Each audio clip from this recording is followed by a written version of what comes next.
Bonsoir à tous, merci de nous être fidèles. Tout de suite le sommaire de votre journal.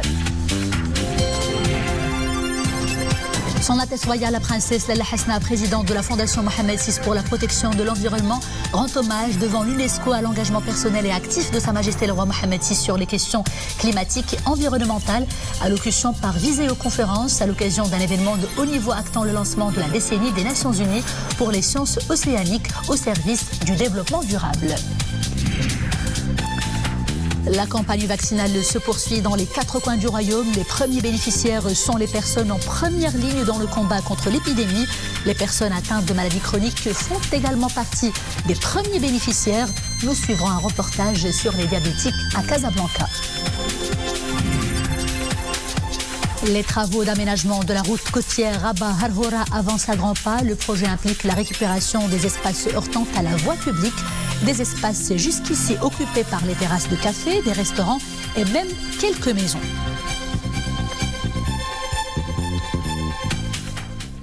Bonsoir, je vous disais en titre, Son Altesse Royale la Princesse Lalla Hasna, présidente de la Fondation Mohamed VI pour la protection de l'environnement, a rendu aujourd'hui hommage devant l'Organisation des Nations Unies pour l'éducation, la science et la culture et l'UNESCO à l'engagement personnel et actif de Sa Majesté le Roi Mohamed VI sur les questions climatiques et environnementales dans une allocution par visioconférence à l'occasion d'un événement de haut niveau actant le lancement de la décennie des Nations Unies pour les sciences océaniques au service du développement durable.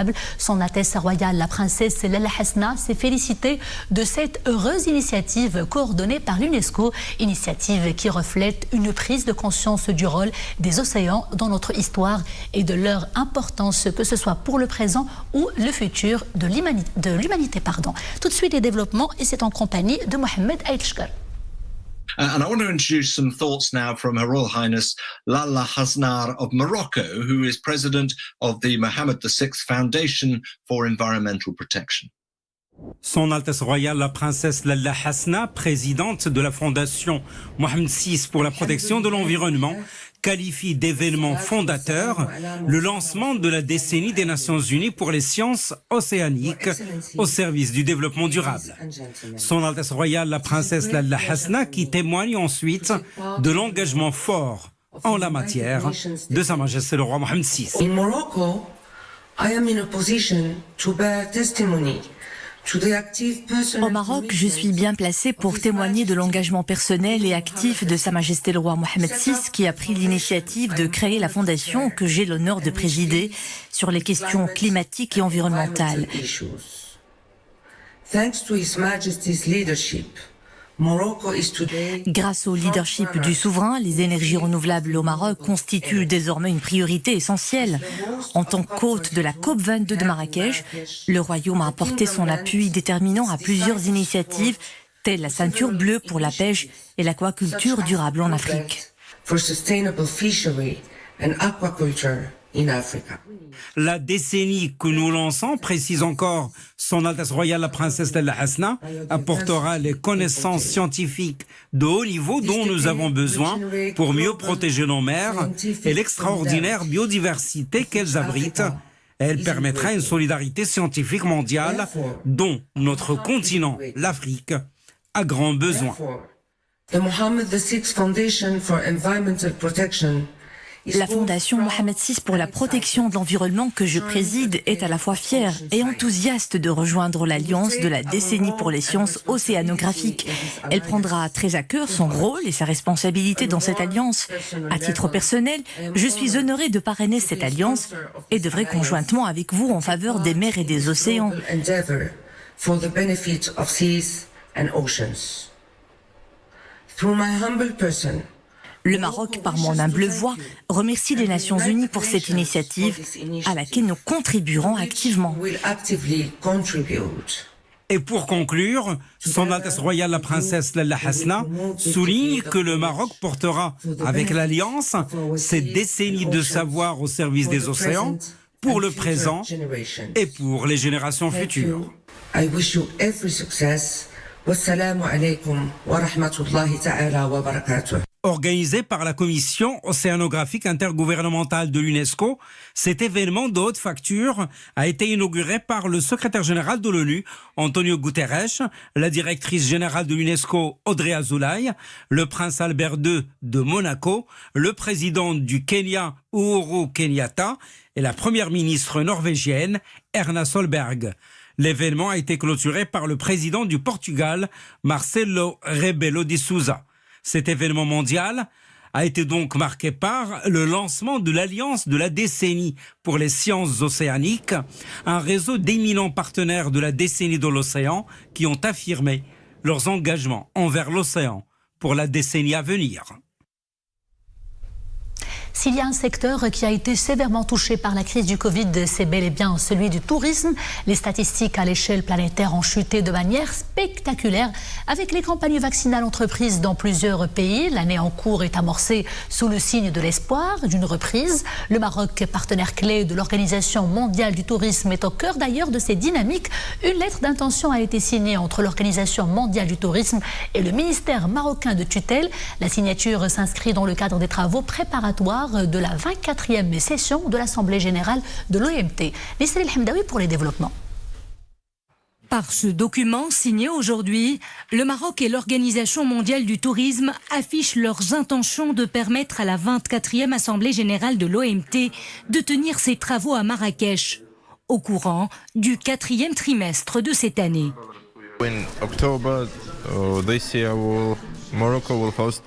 Au mois d'octobre prochain, le Maroc va accueillir à Marrakech cet événement historique. Ce sera l'un des plus réussis après la pandémie. Cette rencontre sera l'occasion pour les ministres et les principaux participants d'échanger sur l'avenir du tourisme, secteur durement touché par la crise sanitaire.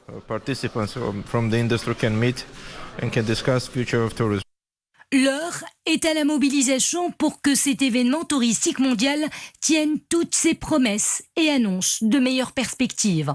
Certains signaux augurent d'un début de sortie de crise. L'événement donnera une lueur d'espoir aux professionnels du secteur touristique au niveau mondial et à l'échelle nationale. Cette signature coïncide avec le lancement de l'opération de vaccination dans le monde et au niveau de l'Afrique. Le Maroc a été un des premiers pays sur le plan continental à lancer sa campagne de vaccination sous l'impulsion de Sa Majesté le roi Mohamed VI. La pandémie a mis à genoux ce secteur à fort potentiel de croissance. Les pertes sont estimées à 1 300 milliards de dollars l'année écoulée, ce qui correspond à une chute de 74% des arrivées de touristes dans le monde par rapport à 2019. La campagne vaccinale se poursuit dans les 4 coins du royaume. Cette première phase concerne principalement les personnes en première ligne et les franges vulnérables de la population, tout comme les personnes âgées et celles atteintes de maladies chroniques. Coup de projecteur tout de suite sur les diabétiques avec ce reportage à Casablanca de Achour Ben Saoud, Fatiha Omral sur un récit de Zakaria Mouaqin Billah. Dès les premières heures de la matinée, cet habitant de Sidi El Barnoussi se rend à la station de vaccination. Âgé de plus de 75 ans, il est diabétique et tient à se faire vacciner. Une consultation chez le médecin qui l'autorise à recevoir le vaccin. Des dizaines de personnes souffrant de pathologies chroniques ont aussi répondu présent. Dès que j'ai entendu parler du vaccin anti-Covid, j'ai tenu à le faire car je souffre de diabète, d'hypertension artérielle et d'affections cardiaques, des pathologies pour lesquelles je suis suivi. Le médecin m'a demandé si j'avais des problèmes de santé particuliers. J'ai du diabète et je suis sous traitement. Je souffre également de tension artérielle. La vaccination s'est bien passée. Un ensemble de mesures sont adoptées pour assurer le bon déroulement de l'opération. Les personnes souffrant de pathologies chroniques sont prises en charge avec beaucoup d'attention. Les personnes âgées de plus de 75 ans sont prioritaires. Un nombre important d'entre elles souffrent de maladies chroniques, mais cela n'est pas un obstacle. Dans la plupart des cas, le taux de glycémie et la mesure de la tension artérielle sont équilibrés. D'après les études scientifiques, les personnes diabétiques sont plus susceptibles de développer des formes graves du Covid. Pour cette frange de la population, seul le vaccin est un rempart contre l'infection. Et toujours en liaison avec la campagne vaccinale nationale, notez le cumul des personnes vaccinées jusqu'à ce soir 18h. Eh bien, il s'élève à 308 398 personnes.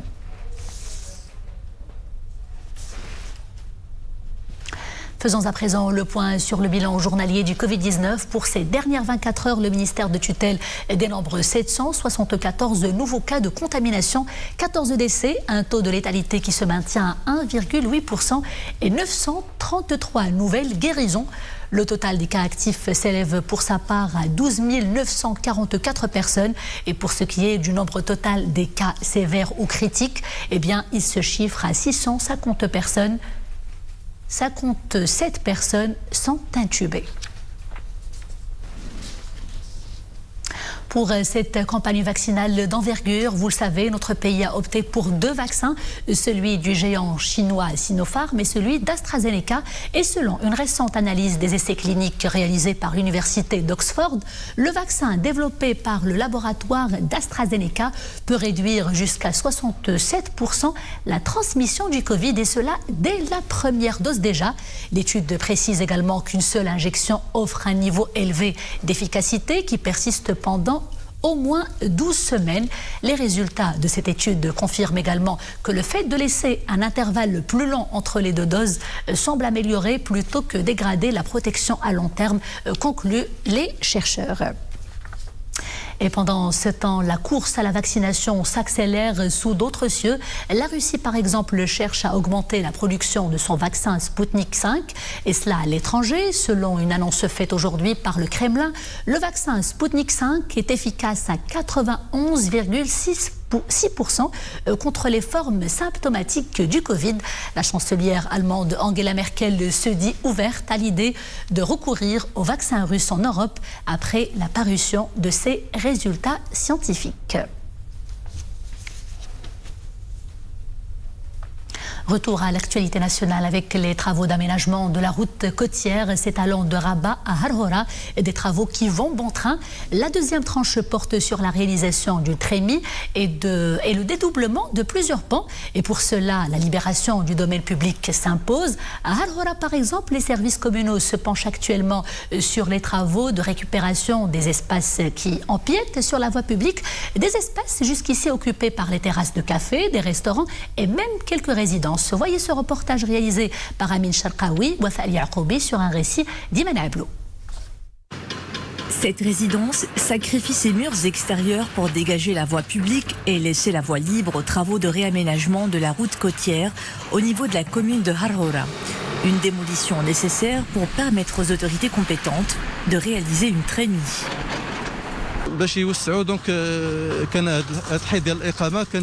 Les résidents étaient informés au préalable de la démolition de ce mur. Ils se sont montrés plutôt compréhensifs car il y va de l'intérêt général. Et ces travaux concernent tous les sites occupés de manière illégale. C'est le cas des cafés et restaurants dont les terrasses débordent sur le domaine public. Les premières retombées de ces travaux se font déjà sentir, comme ici dans ce café qui a libéré la moitié de ses employés. Les employés encore en fonction s'inquiètent. C'est une décision qui n'est pas sans conséquence sur les emplois. Cela fait plusieurs années que je travaille dans ce café en tant que serveuse, mais je risque à tout moment de perdre mon travail. Certains collègues ont été renvoyés sans dédommagement. Mais le tort des propriétaires des cafés et restaurants qui longent la route côtière du côté de Harhora, c'est justement leur saillie sur la voirie publique. La démolition de leurs terrasses est nécessaire pour achever les différentes tranches du projet de développement intégré de la préfecture Srera Temara 2020-2024. Nous avons entamé les travaux de construction d'une trémie qui devra désengranger le trafic, surtout aux heures de pointe. La réalisation de cette trémie fait partie des travaux engagés au niveau de la commune de Harhora. La première tranche a commencé l'année dernière par les travaux d'extension de la route côtière s'étalant de Rabat jusqu'au boulevard de Grenade. D'autres travaux sont en cours, notamment sur le boulevard Mohamed VI, qui devra dédoubler son pont. Il s'agit également de la construction d'une place et parking souterrain à Temara Plage.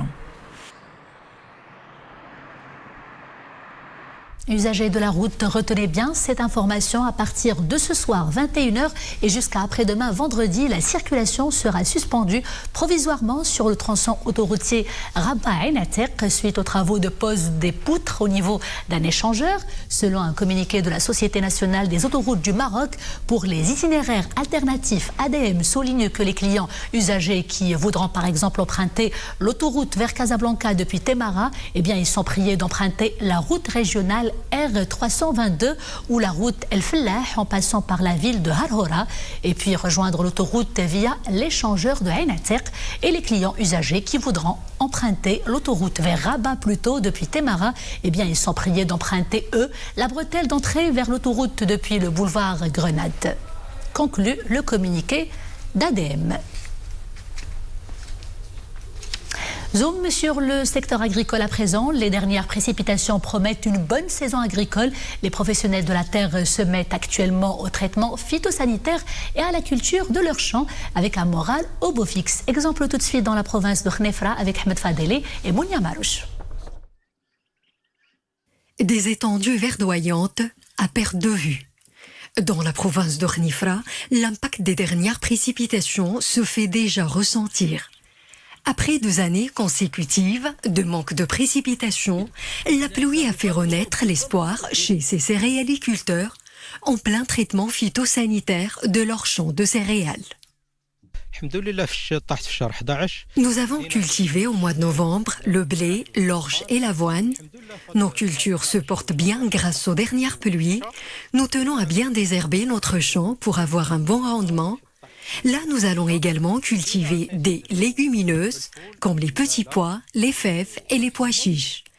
Franchement, nous tablons sur une bonne saison agricole.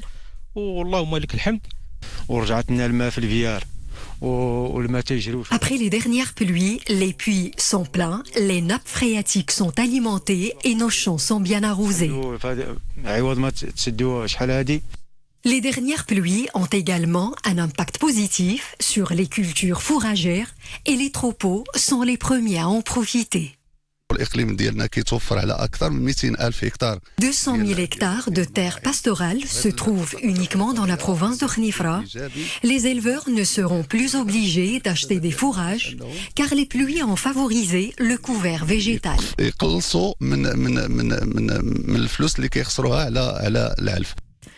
La campagne agricole s'annonce prometteuse dans la région de Bni Mellal Khnefra, où les terres arables s'étendent sur les 959 000 hectares.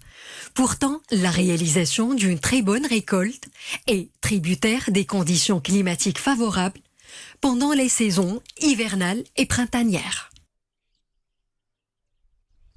À présent, ce bulletin spécial de la météorologie nationale. À partir d'après-demain, vendredi, de fortes rafales et d'importantes chutes de neige sont attendues dans plusieurs provinces du royaume. Des rafales de vent de niveau orange pouvant aller jusqu'à 90 km/h sont prévues à Al-Haouz, Azilal, Berken, Boulman, Rachidia, Figig, Jrada, Midelt, Ouarzazate, Oujda, Enged, Taourirt et Tinghir. Les chutes de neige vont concerner Al-Haouz, Azilal, Bni Mellal, Boulman, Chichawa, Ifran, Khnefra, Midelt, Ouarzazate, Sfro, Taroudan, Taza et Tinghir.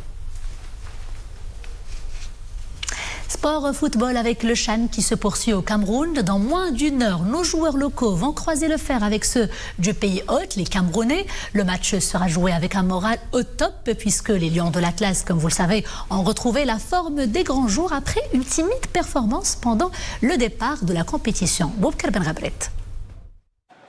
Le tenant du titre face au pays organisateur. L'affiche Maroc-Cameroun promet un duel qui sera fort disputé ce soir à Limbé. Les Lions de l'Atlas sont déterminés à valider leur billet pour la finale. Depuis son premier match face au Togo lors du premier tour, la sélection nationale est montée en puissance et sur la bonne voie. C'est dans la difficulté, c'est en jouant des matchs de haut niveau avec des adversaires de haut niveau qu'on va apprendre et développer notre réflexion et nos pensées technico-tactiques et puis aussi physiques. Il y a aussi du mental Donc on va jouer beaucoup sur le mental des joueurs. Donc ça va être difficile, mais moi je suis confiant que l'on va présenter un bon football qui va honorer le continent africain. Nous sommes fin prêts pour affronter notre adversaire. Toute l'équipe s'est bien préparée à cette demi-finale. La rencontre ne va pas être facile face au lion indomptable, mais les pronostics penchent en notre faveur. Nous sommes détenteurs du titre.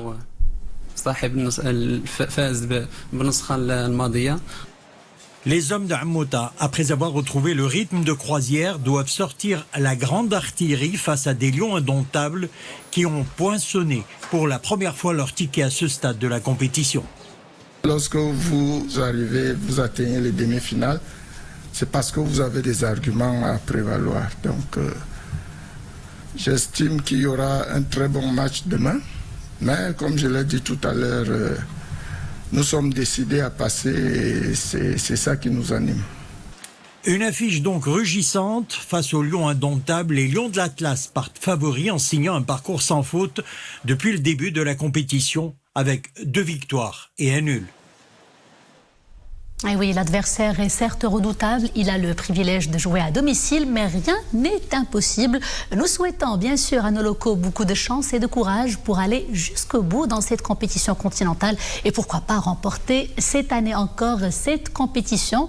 Et puis sachez que si nous gagnons en tout cas ce soir, nous allons jouer cette grande finale contre l'équipe du Mali qui vient tout juste de battre son homologue de la Guinée après un match très serré pendant le temps réglementaire, pendant les prolongations et même pendant les pénaltys. Les Maliens, me dit-on, se sont imposés sur le score de 4-5 pendant les pénaltys. Et bien, si nous passons ce soir au carré final, nous allons croiser donc le fer avec l'équipe du Mali. Et c'est en tout cas ce que nous souhaitons. Allez, à présent, parlons d'un sport extrême de compétition. Si nous gagnons tout à l'heure un sport de compétition, et nous allons plutôt vous brosser le portrait d'un champion du Maroc de la discipline, le motocross. Ses premières montées d'adrénaline, il les a faites dans sa ville natale d'Agadir. Et c'est un reportage sur le champion marocain Houmam Gabari, un quarantenaire mordu de vitesse. Boubkar Ben Ghabrit n'est pas allé non plus mollo sur les mots dans ce reportage plein d'adrénaline. Regardons-le. Sa passion, c'est la moto. Il en est tombé amoureux. Très jeune, il se lance dans l'aventure, plus précisément dans le monde du motocross. Aujourd'hui, Houmam Gabari est champion du Maroc.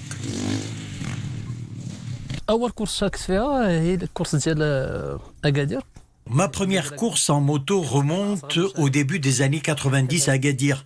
J'étais le plus jeune participant à l'époque, je n'avais que 15 ans. Après Agadir, j'ai participé à des courses à Casablanca, à Fès, à Bin Louiden et à Tanger. Après le Maroc, j'ai participé à des courses en Espagne.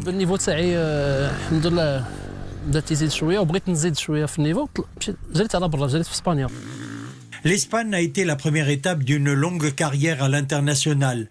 Houmam Gabari s'est frotté aux grandes pointures, notamment au motocross des nations depuis 2002, avant d'aller concourir aux États-Unis. Très assidu, il ne s'arrête jamais à l'entraînement.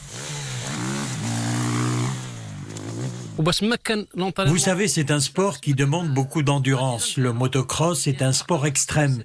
Il faut s'entraîner souvent, le minimum 2 à 3 fois par semaine.